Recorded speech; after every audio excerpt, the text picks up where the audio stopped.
Jangan lupa like, comment, and subscribe ya guys. Siap.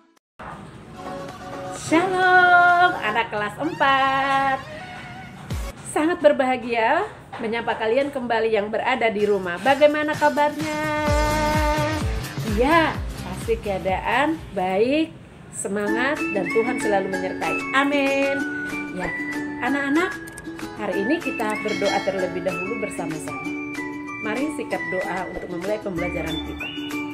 Terima kasih Tuhan Yesus, Engkau selalu baik buat kami, keadaan apapun. Bahkan saat belajar dari rumah secara online, kami tetap bersyukur karena Tuhan pasti punya rencana yang indah atas setiap masalah yang terjadi. Dan terima kasih untuk setiap orang tua berusaha menyediakan supaya kami bisa belajar online. Berkati anak-anak di Indonesia ini boleh tetap semangat.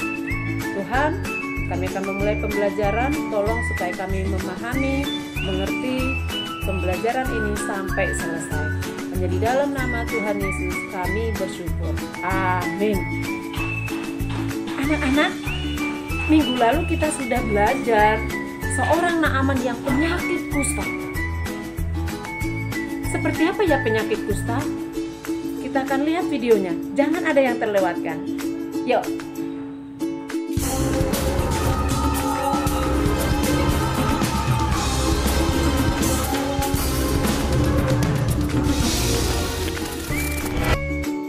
Halo teman-teman, di episode kali ini kita membahas penyakit berbahaya dalam Alkitab.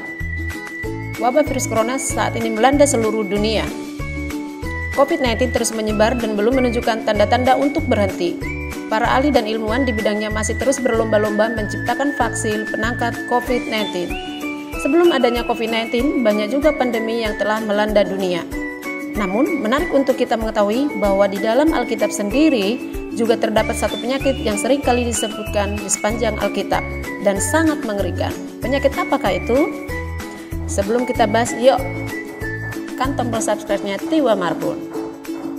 Penyakit kusta sebagai hukuman Tuhan. Sermon dalam bukunya Dictionary of Christ and the Gospels halaman 205 mengatakan, tidak ada penyakit lain yang bisa mematikan manusia melalui penderitaan yang bertahun-tahun dan mengerikan seperti penyakit kusta. Di dalam Alkitab, penyakit kusta bukan dilihat semata-mata sebagai sebuah persoalan medis, melainkan sebuah persoalan teologis, di mana kusta dikaitkan sebagai hukuman terhadap dosa tertentu. Bilangan 12 ayat 9-10 dan 2 Tawarik 26 ayat 19. Di kalangan orang Ibrani, penyakit ini dianggap najis dan berbahaya karena dapat menular.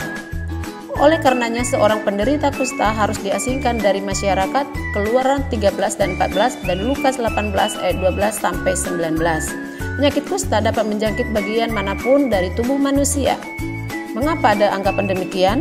Karena dalam Perjanjian Lama, dalam beberapa kasus, kusta terjadi sebagai akibat langsung dari hukuman Tuhan kepada orang-orang tertentu. Miriam dihukum Tuhan dengan penyakit kusta karena mengata-ngatai dan iri hati terhadap Musa. Bilangan 12 ayat 1-2, ayat 9-10. Gehazi atau bujangnya Elisa dihukum dengan kusta karena meminta pemberian Naaman yang sebelumnya ditolak Elisa. 2 Raja-Raja 5 ayat 21-27. Raja Uzia. Ketika Raja Uzia merasa kuat, sombong, tinggi hati, dan tidak setia kepada Tuhan, maka Tuhan menghukumnya dengan penyakit kusta. 2 Tawarik 26 ayat 16-21. Karena itulah, maka orang Yahudi lalu beranggapan bahwa penyakit kusta adalah penyakit dari Tuhan.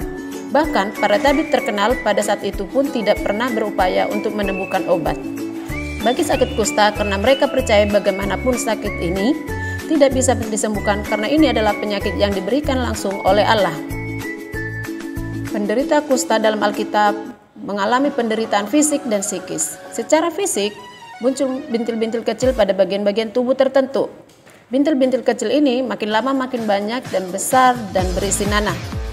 Lalu bintil-bintil yang berisi nanah ini pecah sehingga area kulit yang diserang menjadi membesar. Lama-kelamaan seluruh tubuh penderita kusta akan dipenuhi dengan bintil-bintil semacam ini dan nanah yang sukar mengering. Bahkan ada kalanya bintil-bintil dengan nanah yang memenuhi seluruh tubuh penderita itu menjadi pecah, sehingga nampak sangat mengerikan dan menakutkan. Di bagian tangan dan kaki, kusta ini menyerang dengan hebat sampai membuat luka-luka yang menganga dan dalam. Bagian wajah pun tidak ketinggalan. Penyakit ini sampai merontokkan seluruh alis mata dan bulu mata korban di samping luka-luka yang memenuhi wajah penderita. Sampai taraf tertentu, dia menyerang bola mata sehingga mata bisa membelalak, bahkan bisa sampai tertutup seluruhnya. Dalam keadaan wajah yang mengerikan semacam ini, seringkali penderita kusta sangat menakutkan sehingga ada yang lalu membungkus seluruh tubuh dan wajahnya dengan kain atau perban. Penyakit kusta ini juga menyerang sistem saraf, ditandai dengan hilangnya daya rasa pada bagian-bagian tubuh tertentu, disusul dengan otot-otot yang melemah, namun ada juga urat otot-otot yang mengencang sehingga jari-jari tangan mencengkram terus-menerus. Dalam tahapan selanjutnya, jari-jari tangan dan kaki menjadi putus atau tanggal. Bahkan bisa sampai putus seluruh kaki dan tangan penderita. Seiring dengan kehancuran tubuh, tali suara di kerongkongan pun menjadi bengkak, suara si penderita menjadi parau, serta napas terengah-engah.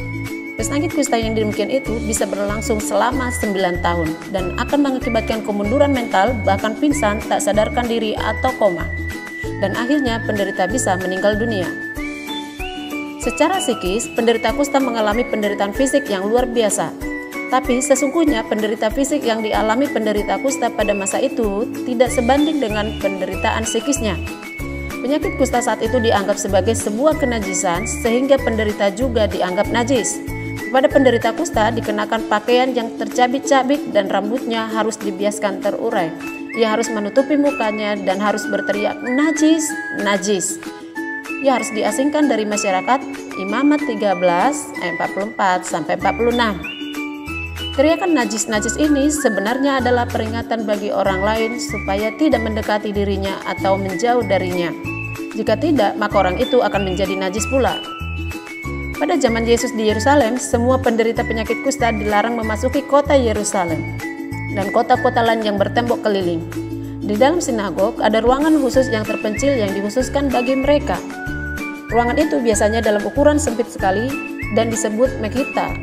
Dalam hukuman agama Yahudi ada 61 macam sentuhan yang bisa menajiskan. Yang pertama adalah menyentuh mayat dan yang kedua menyentuh penderita kusta. Jadi penderita penyakit kusta memang dianggap hampir sama dengan orang yang sudah mati. Jika ada penderita kusta yang menyandarkan kepalanya ke sebuah rumah, maka seluruh rumah itu pun menjadi najis. Menyapa atau memberi salam kepada penderita kusta di tempat umum pun dianggap melanggar hukum. Tak boleh ada orang yang mendekati penyakit kusta kurang dari setengah meter. Kalau ada angin yang bertiup dari arah penderita kusta, maka semua orang harus menyingkir paling sedikit sejauh 50 meter. Para rabi Yahudi tidak akan mau membeli makanan apapun yang dijual di jalan yang dilewati penderita penyakit kusta. Bahkan ada seorang rabi yang bangga karena ia selalu mengusir penderita kusta dengan jalan melemparinya dengan batu. Sedang rabi yang lain lebih suka bersembunyi atau menyingkir jauh-jauh kalau melihat ada orang yang sakit kusta. Jadi penyakit kusta adalah penyakit yang benar-benar telah memisahkan manusia dari sesamanya. Penderita penyakit kusta benar-benar tersingkir dari sesamanya. Penderitaan psikis atau batin dari penderita kusta. Namun dibalik semua kengerian dan kenajisan seseorang yang menderita sakit kusta, tertulis dalam Alkitab ada satu pribadi dengan penuh belas kasihan mengulurkan tangannya dan menyembuhkan orang dengan penyakit kusta. Pribadi tersebut adalah Yesus, Matius 4 ayat 1-4 dan Markus 1 ayat 40-45. Maka dari itu, percayalah tidak ada penyakit yang terlalu berat untuk Tuhan Yesus tidak bisa sembuhkan. Demikianlah gambaran tentang penderitaan orang yang sakit kusta. Penyakit kusta nama lainnya adalah lepra atau Hansen sesuai dengan nama penemu virusnya, sekaligus obatnya yakni seorang ilmuwan Norwegia bernama Gerhard Henrik Armeur Hansen pada tahun 1837. Pada zaman sekarang, kusta yang kini dikenal sebagai lepra ini sudah ditemukan obatnya dan penderita kusta bisa disembuhkan secara medis. Terima kasih anak-anak sudah menonton videonya sampai selesai. Kita jadi mengerti apa itu penyakit kusta, seperti apa pada saat itu, bagaimana penderitaan mereka, dan Tuhan bisa menyembuhkan orang yang sakit kusta. Luar biasa, hebat Tuhan. Demikian pembelajaran kita hari ini. Tunggu, anak-anak jangan lupa berdoa dari rumah, jaga kesehatan, hidup yang teratur, Semangat belajarnya, hormati orang tua di rumah dan berlaku sopan santun ya sama yang ada di sekitar rumah. Anak-anak, pembiasaanmu di rumah ialah setiap pagi ketika engkau bangun tidur, jangan lupa mengucapkan terima kasih Tuhan, aku diberikan kesehatan. Kalau ada yang sakit, ucapkan terima kasih Tuhan, aku sakit hari ini dan aku percaya Tuhan sanggup menyembuhkanku. Oke anak-anak, lakukan setiap pagi. Tuhan Yesus memberkati. Shalom.